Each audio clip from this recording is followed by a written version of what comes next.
नमस्कार दोस्तों।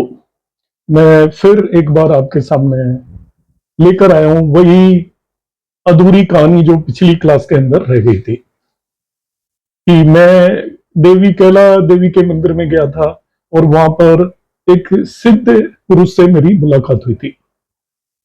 जब भी हम तीर्थ स्थलों पर जाते हैं तो आजकल सब तरीके के लोग होते हैं, मगर वहां पर कोई बहुत ही सिद्ध लोग जरूर होते हैं। यदि वो हमें मिल जाते हैं तो ईश्वर की एक कृपा होती है हमारे ऊपर। तो इसी तरीके से मेरी मुलाकात हुई थी, जिससे रिलेटेड एक वीडियो मैं ऑलरेडी लेकर आ चुका हूं। मगर मेरी उनसे काफी गहन, ये मान के चली गए 3 से 4 घंटे तक मैंने उससे ज्योतिष के अलग अलग एस्पेक्ट पर बात की उनसे, और उनका काफी नॉलेज थी। साउथ इंडिया के वो रहने वाले थे और इंग्लिश पे भी उनका बहुत अच्छा कमांड था, और शायद सारे ही ग्रंथ उन्होंने पढ़े हुए थे। अब एस्ट्रोलॉजी का एक दूसरा जो इंपॉर्टेंट पहला एस्पेक्ट तो हमने पिछली क्लास में डिस्कस किया था, चंद्रमा की इंपॉर्टेंस, कि हमें मून को साध लिया तो आपकी जिंदगी सद गई। उन्होंने इस तरीके का एक तरीके से एक्सप्लेन किया था कि आप चंद्रमा को यदि साथ लेते हो, और चंद्रमा किस लिए इंपॉर्टेंट है आपने वो वीडियो देख लिया होगा। यदि वीडियो नहीं देखा है तो पिछले वीडियो को जरूर देखकर जाइएगा। उसके अंदर जो भी कंसेप्ट है वो बहुत इंपॉर्टेंट कंसेप्ट है। उन्होंने कोई नई बात नहीं बताई, वो सारी बातें पहले से ही मालूम है, मुझे भी मालूम है और हो सकता है आपको भी मालूम हो। मगर जब जब हम किसी भी सिंसियर और सिद्ध आदमी के मुंह से कोई चीज सुनते हैं तो वो फिर से एश्योर हो जाती है और हमारे दिल और दिमाग के अंदर बच जाती है, और हम जिंदगी भर उसे याद रखते हैं और उसे लगाने की कोशिश करते हैं। ज्योतिष के अंदर हम सैकड़ों हजारों सूत्र पढ़ते हैं, मगर लगाते टाइम उनमें से कोई भी सूत्र याद नहीं आता। मगर ऐसे लोगों से जो मुलाकात होती है उनके सूत्र दिमाग के अंदर बिल्कुल हमेशा रच बच जाते हैं। अब मैं आपको एक कंसेप्ट बताऊंगा, और ये लॉन्जेविटी से रिलेटेड, जो लोग आयु से रिलेटेड पढ़ते हैं वहां पर भी ये कंसेप्ट पढ़ा जाता है। आयु में एक कंसेप्ट आता है कि बहुत सारे बच्चों की जन्म के समय पर ही मृत्यु हो जाती है जल्दी, जिसे बाल अरिष्ट योग बोलते हैं। बाल अरिष्ट योग क्या होता है कि आपकी कुंडली के अंदर यदि चंद्रमा छठे, 8वें और 12वें भाव के अंदर स्थित है। मैं चंद्रमा से रिलेटेड सूत्र की बात कर रहा हूं, बाल अरिष्ट की ओवरऑल नहीं बात कर रहा। बाल अरिष्ट कई केसेस में हो सकता है, बहुत सारे कॉम्बिनेशन है, मगर एक जो कॉम्बिनेशन है वो यह है कि आपकी कुंडली के अंदर 6, 8, 12 के अंदर चंद्रमा हो और उस पर अशुभ ग्रहों का असर हो। अशुभ कौन से? जो नैसर्गिक नेचुरल मेलिफिक प्लेनेट उनको इन्फ्लुएंस कर रहे हो चंद्रमा को। चंद्रमा 6, 8 और 12 के 12वें भाव के अंदर है, तो वो आपके बच्चों की डेथ का कॉज होता है। देश काल परिस्थिति के हिसाब से एस्ट्रोलॉजी भी बदल जाती है। आज के समय पर मेडिसिन या मेडिकल साइंस बहुत आगे बढ़ चुकी है, इसलिए हम ये नहीं कहेंगे कि उनकी बच्चों की डेथ होगी, आप ये कहेंगे कि उनको गंभीर बीमारी बचपन में होगी मगर बचा लिया जाएगा। आज से 50 साल पहले हम उसको बाल अरिष्ट योग बोलते हैं। आज की डेट में बाल अरिष्ट की जगह मैं उसको कहूंगा कि वो बच्चों की लाइफ के लिए अच्छा नहीं रहेगा, बचपन में उनकी हेल्थ से रिलेटेड इश्यूज आएंगे। मगर ये जो बाल अरिष्ट योग है ये कभी खत्म नहीं होता, ये ध्यान रखना है। उन संत ने बताया कि बाल अरिष्ट योग यदि आपकी कुंडली के अंदर बन गया तो वो आपकी जिंदगी के अंदर लगातार अलग अलग तरीके की परेशानियां लेकर आएगा। तो कुल मिलाकर क्या बताया कि छठे, 8वें और 12वें भाव के अंदर चंद्रमा है, बाल अरिष्ट सब छोड़ दीजिए, तो आपके लिए वो जिंदगी भर परेशानी का कारण बनेगा। परेशानी का कारण क्यों बनेगा? जो एक्सप्लेनेशन उन्होंने दिया, इसके अंदर दो चीजें आप ध्यान रख सकते हो कि 6, 8, 12 में चंद्रमा है और वो अशुभ ग्रह के इन्फ्लुएंस में है तो परेशानी का कारण बनेगा। शुभ ग्रह के इन्फ्लुएंस में है तो वो आपको ज्यादा दिक्कतें नहीं पैदा करेगा, मगर अच्छा फिर भी नहीं होगा। वो ये नहीं कि वो अच्छा हो जाएगा शुभ ग्रह के असर में है, तो उसका जो नेगेटिव असर है, नेगेटिव इन्फ्लुएंस है, वो आपके ऊपर नहीं होगा, वो न्यूट्रल की तरह बिहेव करेगा। इसके बाद इस बात पर भी निर्भर करेगा कि वो किस राशि में है, शत्रु राशि में है क्या, और कौन मेलिफिक प्लेनेट उस पर असर डाल रहे हैं। कि यदि शनि असर डाल रहा है तो वो आपके लिए गंभीर तौर पर बहुत ज्यादा खराब होने वाला है और पूरी जिंदगी में आपको परेशानियां लेकर आएगा, बार बार लेकर आएगा। उसका कारण क्या होता है कि चंद्रमा फास्ट मूविंग प्लेनेट है। जहां पर भी आपकी कुंडली में बैठा हुआ है जो ट्रांजिट वाला चंद्रमा, वो जिस भी प्लेनेट पर, जो भी प्लेनेट चंद्रमा पर असर डाल रहा है, तो ट्रांजिट वाला चंद्रमा उस प्लेनेट के ऊपर और चंद्रमा के ऊपर बार बार आपका ट्रांजिट करता रहेगा। और जब भी वो ट्रांजिट करेगा आपके नेटल चंद्रमा से 4, 8 और 12वें भाव के अंदर आपका जो ट्रांजिट वाला चंद्रमा नेटक चंद्रमा से चौथे, 8वें और 12वें भाव में जब भी ट्रांजिट करेगा, तब हमेशा आपको दिक्कत आएगी, पूरी जिंदगी भर परेशानी आएगी यदि आपका चंद्रमा छठे, 8वें, 12वें भाव के अंदर बैठा हुआ है और अशुभ ग्रहों के असर में है। शुभ ग्रहों की दृष्टि पड़ रही है या कंजंक्शन है तो वो न्यूट्रल हो जाएगा, अच्छा नहीं होगा, ये ध्यान रखना कभी भी। 6 से 12 का चंद्रमा अच्छा नहीं होगा, चाहे वो स्व राशि का होकर बैठा हो तभी भी अच्छा नहीं होगा, वो प्रॉब्लम्स क्रिएट करेगा।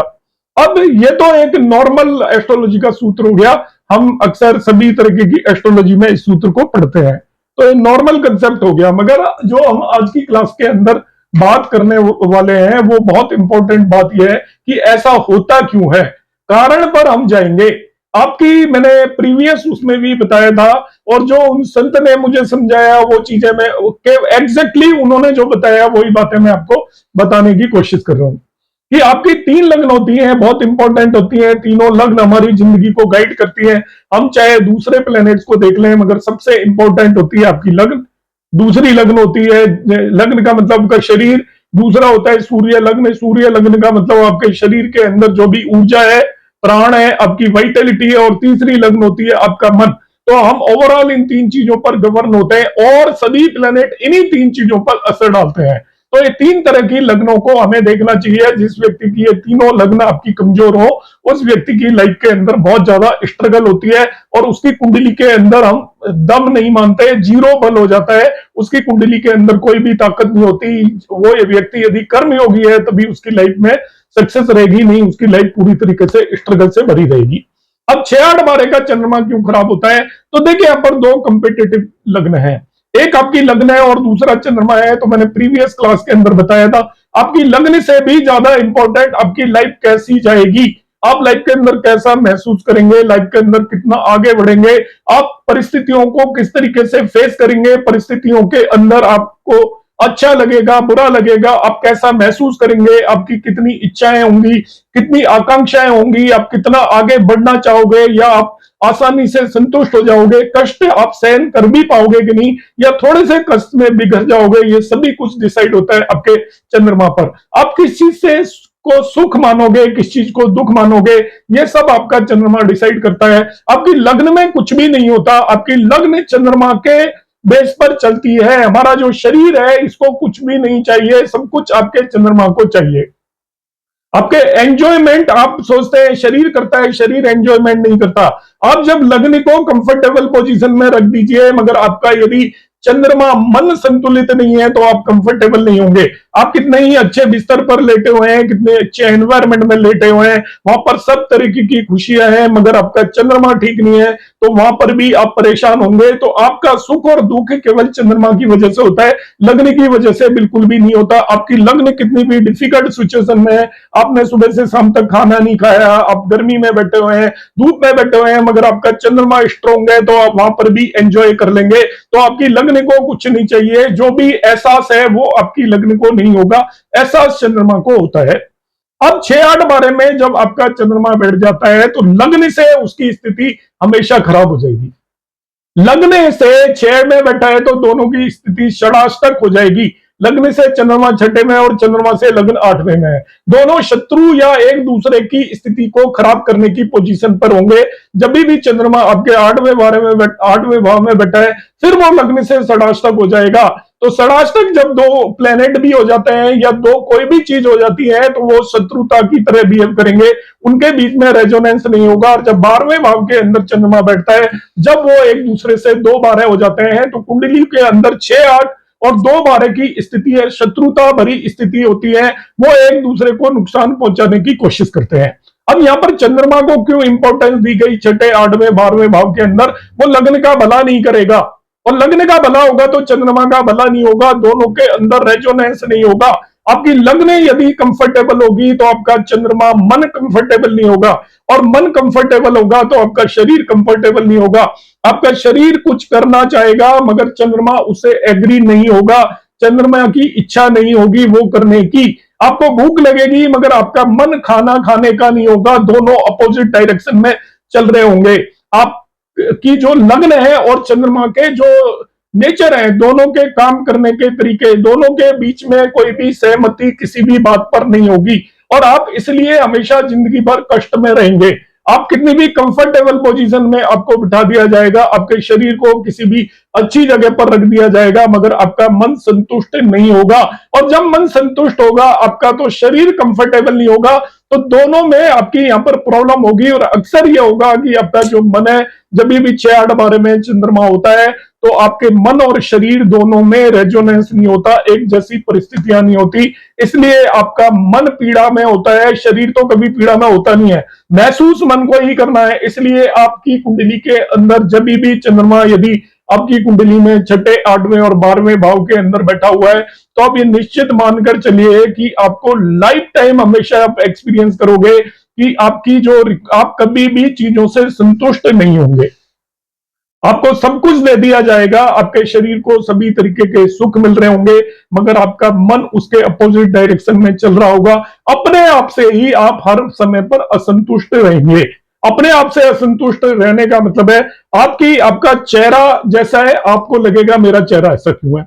आपका शरीर बहुत बली है, आपको लगेगा मेरा शरीर स्ट्रॉन्ग क्यों है, मैं इतना लंबा क्यों नहीं हूं, मैं इतना छोटा क्यों नहीं हूं। आप जैसे भी हैं उस स्थिति से ही आप खुद अपने आप से ही संतुष्ट नहीं होंगे, अपने कामों से संतुष्ट नहीं होंगे, आपके बात और व्यवहार से संतुष्ट नहीं होंगे। आप हमेशा अपने आप से ही परेशान रहेंगे। और इसलिए 6, 8वें 12वें भाव का आपका चंद्रमा आपको पूरी जिंदगी परेशान करेगा। उसकी रेमेडी है आपका, यदि 6, 8, 12 के अंदर चंद्रमा है तो आप सावधान हो जाएं। आपको अपनी मां के वचन को पूरी तरीके से निभाना है, मां के बहुत क्लोज रहना है। आपकी जिंदगी के अंदर जो भी महिला है, आपके पड़ोसी हो, आपकी पत्नी हो, आपकी बहन हो, आपकी भाभी हो, जो भी है, उनका आपको पूरी तरीके से आदर और सम्मान करना है। यदि आप आदर और सम्मान नहीं करेंगे तो आपकी पीड़ा की लिमिट बहुत ज्यादा होगी, बहुत ज्यादा आप पीड़ित होंगे। और आदर और सम्मान करेंगे तो आपका चंद्रमा बली होता चला जाएगा, लग्न से उसका रेजोनेंस बनता चला जाएगा। तो इसकी एकमात्र ऐसी रेमेडी है कि आप महिलाओं का सम्मान करें समाज के अंदर और जहां पर भी जाएं। तो ये मैंने एक कंसेप्ट था जो उन्होंने बताया, जो मुझे कुछ समझ में आया है, जिन भी शब्दों में मैं कह पाया हूं। उम्मीद है आपको थोड़ा बहुत समझ में आ गया होगा। नमस्कार, हरे कृष्णा।